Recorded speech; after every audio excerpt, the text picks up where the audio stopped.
लोटन के दोनों बेटे बंटी और बिक्कू भूख से बिलक बिलक कर रो रहे थे। बेटे, आज पानी पीकर अपनी भूख शांत कर ले, कल तेरे बाबा खाना लेकर आएंगे। माँ, तुम रोज कहती हो और हमें रोज पानी पिलाकर सुला देती हो। इतना कहकर बंटी जोर जोर से रोने लगता है। बंटी को रोता देखकर चंपा की आंखें भी भर आईं। बस आज रात की बात है बच्चों, कल मैं कुछ ना कुछ इंतजाम जरूर करूंगा। कल तुम दोनों को खाना जरूर मिलेगा। अच्छा, कल खाना मिलेगा ये सुनकर दोनों बच्चे खुश हो जाते हैं और पानी पीकर सो जाते हैं। दरअसल लोटन एक जूस की दुकान पर काम करता था। वो जूस के ग्लास धोता और ग्राहकों को जूस पिलाता। लेकिन ठंड का महीना आ गया था और शीतलहरी पड़ रही थी। ऐसे में ग्राहकों ने जूस की दुकान पर आना बंद कर दिया था। दुकान घाटे में चलने लगी, जिस कारण दुकान के मालिक ने लोटन को काम से निकाल दिया। काम छूट जाने के कारण लोटन का परिवार दाने दाने को मोहताज हो गया था। लोटन रोज काम की तलाश में बाहर जाता, लेकिन ठंड बहुत ज्यादा पड़ रही थी, जिस कारण उसे कहीं काम नहीं मिल रहा था। उस दिन लोटन ने बच्चों को बोल तो दिया था कि कल खाने का इंतजाम कर देगा, लेकिन उसे रात भर नींद नहीं आई। दूसरे दिन लोटन काम की तलाश में घर से बाहर निकला। उस दिन घना कोहरा था, दिन में भी अंधेरा छाया हुआ था। सुबह से शाम हो गई, लेकिन लोटन को कोई काम नहीं मिला। लोटन उस दिन भी उदास मन से घर लौट रहा था। बंटी और बिक्कू मेरी राह देख रहे होंगे कि बाबा आएंगे और खाना लाएंगे, लेकिन मैं आज भी उनके लिए खाना नहीं ले सका। अब उन्हें क्या जवाब दूंगा? हे भगवान, तू ही मेरी कुछ मदद कर। ऐसा सोचता हुआ लोटन रास्ते में जा रहा था, तभी उसका पैर किसी चीज से टकराया। ये क्या है? लोटन ने वहां गौर से देखा तो मुर्गा मुर्गी का एक जोड़ा सड़क के किनारे दुबका हुआ था और ठंड से बचने की कोशिश कर रहा था। लोटन को उन पर दया आ गई। उसने मुर्गा मुर्गी को अपनी गोद में उठाया और घर ले आया। बाबा, खाना लाए हो ना? बंटी बेटा, खाना तो मैं नहीं ला पाया, लेकिन देखो मैं तुम लोगों के लिए क्या लाया हूँ। लोटन ने अपनी गोद से उतारकर मुर्गा मुर्गी को जमीन पर रखा। मुर्गा मुर्गी को देखकर बंटी और बिक्कू खुश हो गए और उनके साथ खेलने लगे। दोनों भूल गए कि उन्होंने कई दिनों से कुछ नहीं खाया। हमारे खाने का तो ठिकाना नहीं, आप इन्हें भी ले आए, इन्हें क्या खिलाओगे?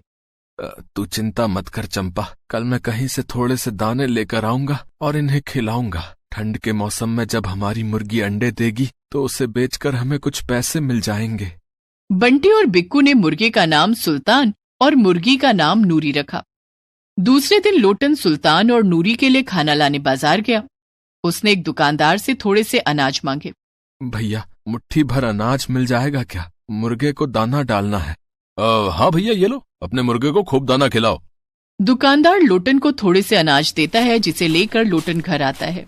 बंटी और बिक्कू सुल्तान नूरी को दाना खिलाने लगते हैं। माँ, देखो नूरी कितने प्यार से दाना खा रही है। लगता है हमारी तरह ये दोनों भी कई दिनों से भूखे हैं। उस दिन दुकानदार ने जो थोड़े से अनाज दिए थे, उसमें से थोड़े चावल पकाकर चंपा ने सबको खाना खिलाया। नूरी और सुल्तान के आने से हमें भी खाने को मिला है। बच्चों, अब हमारी गरीबी के दिन दूर हो जाएंगे। कुछ ही दिनों में नूरी अंडे देगी, जिसे बेचकर हम कुछ पैसे कमा लेंगे और हमें भूखा नहीं रहना पड़ेगा। लोटन दूसरे दिन भी दुकानदार से कुछ अनाज मांगने जाता है। देखो भैया, रोज रोज मुफ्त में अनाज मैं नहीं दे पाऊंगा, समझे? भैया, मुफ्त में कौन मांग रहा है? मैं तो उधार लेने आया हूँ। कुछ ही दिन में तुम्हारे पैसे चुका दूंगा। ठीक है, ये लो अनाज। इस तरह लोटन सुल्तान और नूरी के खाने का इंतजाम करता और उनके बहाने लोटन के परिवार को भी एक वक्त का खाना मिल जाता। कुछ दिन हो गए, नूरी ने अब तक अंडे नहीं दिए। हाँ, दुकान वाले का बहुत उधार भी हो गया है। वो अपने पैसे मांगने लगा है। मैंने सोचा था अंडे बेचकर उसका उधार चुका दूंगा। अब हम क्या करेंगे? नूरी और सुल्तान के चक्कर में हम कर्जे में भी डूब गए। अब तो अनाज भी खत्म हो गया है। ना तो नूरी और सुल्तान को खिलाने के लिए कुछ बचा है और ना हमारे खाने के लिए। तुम चिंता मत करो चंपा, मैं कुछ ना कुछ करता हूँ। अगले दिन लोटन फिर से उस दुकानदार के पास जाता है। लोटन को देखते ही दुकानदार भड़क उठता है और उससे अपने पैसे मांगने लगता है। भाई, मेरे पास अभी पैसे नहीं है। मेरी मुर्गी अंडे देगी तब मैं तुम्हारा उधार चुका दूंगा। कई दिनों से तू यही बोल रहा है, पता नहीं तेरे पास मुर्गी है भी या नहीं। अगर कल तक मुझे मेरे पैसे नहीं मिले ना, तो तेरे घर आकर पैसे वसूल कर लूंगा मैं। लोटन को उस दिन बहुत बुरा लग रहा था। लोटन वहां से जाने वाला था कि किसी ने उसके कंधे पर हाथ रखा और उसका नाम पुकारा। लोटन? लोटन ने पीछे मुड़कर देखा तो एक सन्यासी खड़े थे। उन्होंने लोटन से कहा, लोटन, परेशान होने की कोई जरूरत नहीं है। मैंने सब देख लिया है। तुम्हारी मुसीबतें जल्दी ही खत्म हो जाएंगी। सन्यासी ने अपनी झोली में से एक मुट्ठी अनाज निकाला और कहा, इसे अपने मुर्गे और मुर्गी को खिला देना। लोटन ने एक मुट्ठी अनाज ले लिया। आपका बहुत बहुत धन्यवाद बाबा, इससे सुल्तान और नूरी का आज का भोजन हो जाएगा। सन्यासी मुस्कुराते हुए वहां से चले गए। लोटन एक मुट्ठी अनाज लेकर घर आता है और चंपा को देता है। इतने से अनाज से क्या होगा, आज तो इन्हें खिला दोगे, लेकिन कल क्या खिलाओगे? अब रोज रोज वो सन्यासी तुम्हें थोड़े ही मिलेंगे, कल के लिए कुछ इंतजाम तो करना ही पड़ेगा। कल के लिए कुछ इंतजाम हो जाएगा, तुम इस अनाज को आज तो इन्हें खिला दो। चंपा ने वो एक मुट्ठी अनाज सुल्तान और नूरी को खिला दिया। सुल्तान और नूरी पल भर में अनाज चट कर गए, मानो उन्हें वो बहुत स्वादिष्ट लग रहे हो। लेकिन लोटन के परिवार को आज फिर भूखा सोना पड़ा। अगले दिन सुबह सुबह जब बंटी और बिक्कू सोकर उठे तो रोज की तरह नूरी और सुल्तान के साथ खेलने गए। लेकिन उन्होंने वहां देखा कि नूरी ने अंडे की जगह पर गरम गरम गुलाब जामुन दिया था। बाबा जल्दी आओ, देखो नूरी ने क्या दिया है। बिक्कू की आवाज सुनकर लोटन ने कहा, लगता है नूरी ने अंडे दिए हैं। लोटन और चंपा भागे भागे आए तो उन्होंने जो देखा उस पर उन्हें यकीन नहीं हो रहा था। नूरी ने अंडे की जगह ढेर सारे गरम गरम गुलाब जामुन दिए थे। अरे वाह, गुलाब जामुन। बंटी और बिक्कू ने एक एक गुलाब जामुन खाया। ये गुलाब जामुन तो बड़े स्वादिष्ट हैं। चंपा और लोटन ने भी गुलाब जामुन चखा। ये तो चमत्कार हो गया, हमारी मुर्गी अंडे की जगह गुलाब जामुन दे रही है, और वो भी इतने स्वादिष्ट गुलाब जामुन। ये जरूर उस सन्यासी बाबा के अनाज का चमत्कार है। वो कोई साधारण सन्यासी नहीं थे। उन्होंने मुझसे कहा था कि मेरी मुसीबतें जल्दी खत्म होने वाली हैं। बंटी और बिक्कू ने ढेर सारे गुलाब जामुन खाए। बंटी और बिक्कू, सारे गुलाब जामुन खत्म हो जाएंगे।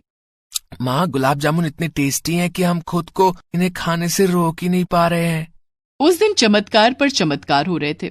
गुलाब जामुन खत्म ही नहीं हो रहे थे। बंटी और बिक्कू जितना गुलाब जामुन खाते, नूरी उससे ज्यादा गुलाब जामुन फिर दे देती। लोटन के घर में गर्मा गर्म गुलाब जामुनों का ढेर लग गया। इतने सारे गुलाब जामुन, क्यों ना हम इन्हें बेच दें? हाँ चंपा, तुम ठीक कह रही हो। इन गुलाब जामुनों को बेचकर हम पैसे कमा सकते हैं। लोटन ने एक बर्तन में सारे गुलाब जामुन इकट्ठा किए और उन्हें लेकर बाजार चला गया।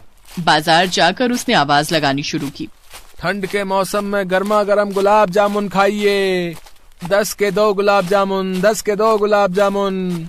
तभी एक आदमी लोटन के पास आया। अरे भाई, मेरे घर में अचानक से कुछ मेहमान आ गए हैं। एक काम करो, मुझे 1 दर्जन गुलाब जामुन दे दो। लोटन ने उस आदमी को गुलाब जामुन दे दिया। वो गुलाब जामुन जब मेहमानों ने खाया तो वे भी जाते समय लोटन से गुलाब जामुन खरीद कर ले गए। धीरे धीरे लोटन के सारे गुलाब जामुन बिक गए। इधर नूरी ने और भी गुलाब जामुन दे दिए थे। ये लो, नूरी ने और भी गुलाब जामुन दिए हैं। वो तो गुलाब जामुन दिए जा रही है, तुम इन्हें भी बेच दो। रात होने तक लोटन ने सारे गुलाब जामुन बेचकर अच्छे पैसे कमा लिए। घर लौटते वक्त उसने दुकानदार का उधार चुका दिया और घर के लिए कुछ अनाज खरीद लिया। बंटी की माँ, आज दाल सब्जी और रोटी बनाओ, मैं राशन लाया हूँ। आज सुल्तान और नूरी भी हमारे साथ खाना खाएंगे। चंपा ने उस दिन अच्छा खाना बनाया। फिर सबने मिलकर खाना खाया। सुल्तान और नूरी ने भी उनके साथ बैठकर भरपेट खाना खाया। अब नूरी रोज रोज गरम गरम गुलाब जामुन देती और लोटन उन्हें बाजार में बेच देता। ठंड के मौसम में उसके गरम गरम गुलाब जामुन लोगों को बहुत पसंद आ रहे थे। धीरे धीरे लोटन और उसके परिवार की सारी मुसीबतें खत्म हो गईं। अनीता की नई नई शादी हुई थी। घर में उसका पति विहान, सास जया और ससुर राजेंद्र थे। वाह, अच्छा है, छोटा परिवार है, ना ननद का झंझट और ना जेठ जेठानी का। लेकिन अनीता को क्या पता था कि अभी उसके सिर पर छोटे परिवार की बड़ी जिम्मेदारी आने वाली थी। घर में अकेली बहू होने के कारण अनीता ने शादी के दूसरे ही दिन से घर की सारी जिम्मेदारी उठा ली थी। सुबह सुबह जब वो चाय लेकर सास और ससुर के कमरे में गई तो अनीता ने तुरंत चाय का ट्रे टेबल पर रखकर अपने हाथों से नाक बंद कर लिया। कितनी गंदी बदबू आ रही है, ऐसा लग रहा है जैसे किसी ने सुसु और पॉटी कर दी हो। क्या बात है बहू? कुछ नहीं माँ जी, पता नहीं कहाँ से बदबू सी आ रही है। अब दरअसल बात यह है बहू कि तेरे पिताजी को आर्थराइटिस की बीमारी है, जिसके कारण वो ठीक तरह से चल नहीं पाते हैं, और जब उन्हें सुसु या पॉटी लगती है तो वो जब तक बाथरूम में जाते हैं तब तक उनकी सुसु पॉटी बिस्तर पर ही निकल जाती है। ओहो, तो ये बात है। लेकिन अभी पापा हैं कहाँ? वो अभी बाथरूम में है, लेकिन बिस्तर में सुसु पॉटी लगी हुई है तो इसे अब धोना पड़ेगा। ये सुनकर तो अनीता के होश उड़ गए कि कहीं सास सुसु पॉटी साफ करने के लिए उसे न कह दे। अनीता मन ही मन बोल उठी, ओह नो, ये मुझसे नहीं होगा, ये मैं कहाँ फंस गई यार। अनीता को परेशान देखकर जया बोली, तू परेशान मत हो बहू, ये सब मैं साफ कर दूंगी, मुझे तो अब आदत पड़ गई है। जया गंदे चादर को धोने के लिए बाथरूम में ले जाने लगी, तभी विहान भी वहां आ गया और उसने जया की सारी बातें सुन ली थी।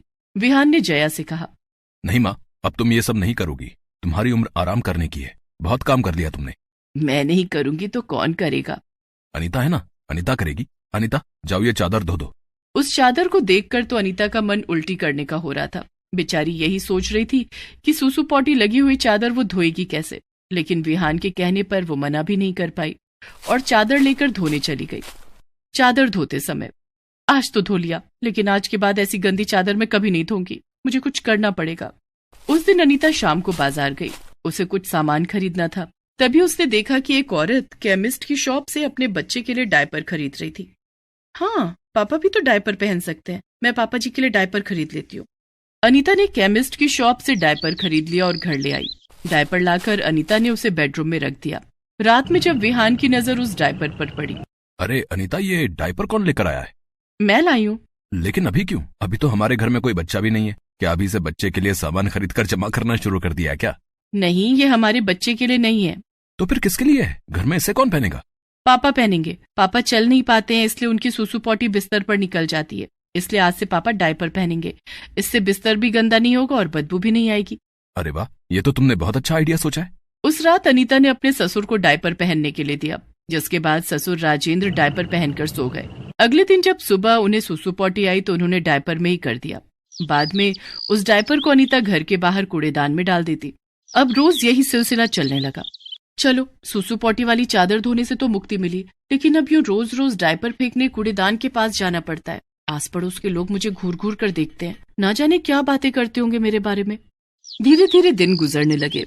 रोज की तरह एक दिन अनीता अपने ससुर का डायपर फेंकने कूड़ेदान के पास गई।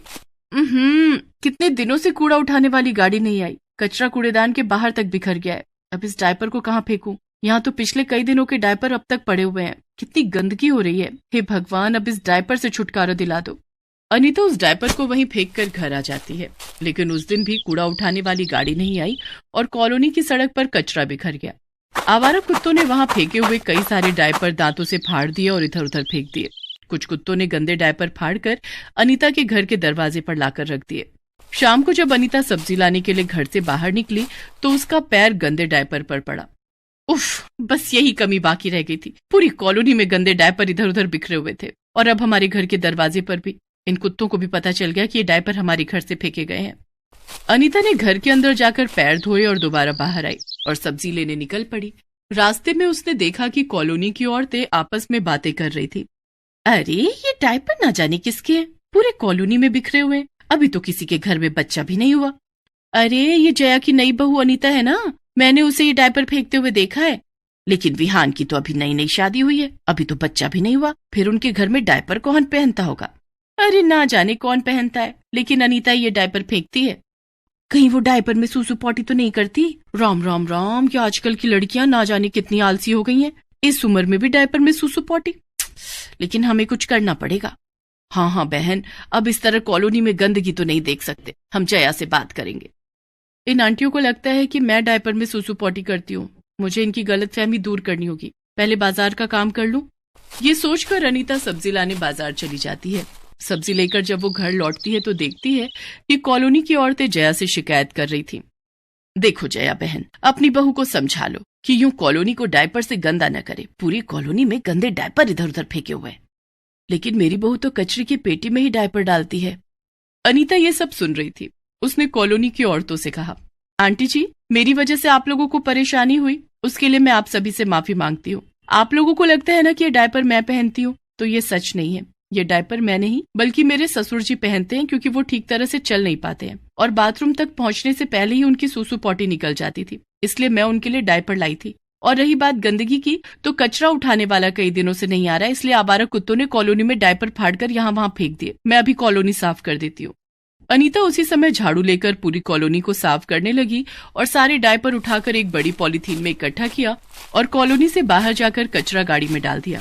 शाम को जब विहान ऑफिस से घर लौटा तो अनीता और जया ने उसे सारी बात बताई। सॉरी अनीता, तुम्हें ससुराल में ये सब करना पड़ रहा है। अनीता बहू, मेरी वजह से तुम्हें बहुत कुछ झेलना पड़ रहा है। इस सब के लिए मैं तुमसे माफी मांगता हूँ। नहीं पापा, ऐसा मत कहिए। आपकी सेवा करना तो मेरा फर्ज है, मुझे इससे कोई परेशानी नहीं है। लेकिन मैं चाहती हूँ कि आपके दोनों पैर ठीक हो जाएं। इसलिए नहीं कि मुझे आपके डायपर फेंकने पड़ते हैं, बल्कि इसलिए ताकि आप भी दूसरों की तरह अपने पैरों पर अच्छी तरह से चल पाएं। हम सब भी यही चाहते हैं अनीता, लेकिन ये कैसे हो सकता है? पापा के दोनों घुटनों में आर्थराइटिस है और ये कभी ठीक नहीं हो सकता है। ठीक हो सकता है विहान, पापा के पैर पहले की तरह हो जाएंगे। वो कैसे? नी रिप्लेसमेंट से। अच्छे डॉक्टर से इलाज करवा के हम पापा के दोनों घुटनों का ऑपरेशन करवाएंगे। पापा के दोनों घुटने नए लगा दिए जाएंगे, जिसके बाद पापा अपने पैरों पर पहले की तरह चल पाएंगे और उन्हें बाथरूम तक जाने के लिए ज्यादा वक्त भी नहीं लगेगा। लेकिन नी रिप्लेसमेंट का खर्चा बहुत ज्यादा है। No problem. तुम भूल गए क्या कि तुम्हारे ऑफिस की तरफ से तुम्हें मेडिकल इंश्योरेंस मिलता है, जिससे तुम अपने माता पिता का भी इलाज करा सकते हो और तुम्हारी जेब से 1 रुपया भी खर्च नहीं होगा। हाँ, मैं तो भूल ही गया था, तुमने सही याद दिलाया। सच में तुम्हारा दिमाग काफी तेज चलता है। मैं कल ही शहर के सबसे अच्छे अस्पताल में पापा के नी रिप्लेसमेंट की बात करता हूँ। सिर्फ तुम क्यों, मैं भी तुम्हारे साथ चलूंगी। दूसरे दिन अनीता और विहान डॉक्टर के पास जाते हैं और राजेंद्र के नी रिप्लेसमेंट की बात करते हैं।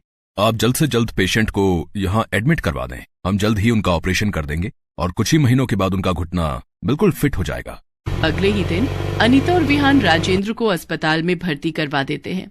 डॉक्टरों की टीम ने राजेंद्र के घुटने का ऑपरेशन करके उन्हें नए घुटने लगा दिए। ऑपरेशन के कुछ दिनों के बाद राजेंद्र को अस्पताल से छुट्टी मिल गई। अनीता और विहान उन्हें घर ले आए, जिसके बाद अनीता ने अपने ससुर राजेंद्र की खूब सेवा की। कुछ महीनों के बाद धीरे धीरे करके राजेंद्र अपने पैरों पर अच्छी तरह से चलने लगे। अब वो पहले की तरह चल पाते थे। एक दिन, अनीता बहू, तेरी वजह से मेरे दोनों पैर ठीक हो गए हैं। अब मुझे बाथरूम तक जाने में बिल्कुल भी समय नहीं लगता और अब मैं डायपर भी नहीं पहनता हूँ। ये सब तेरी वजह से हुआ है।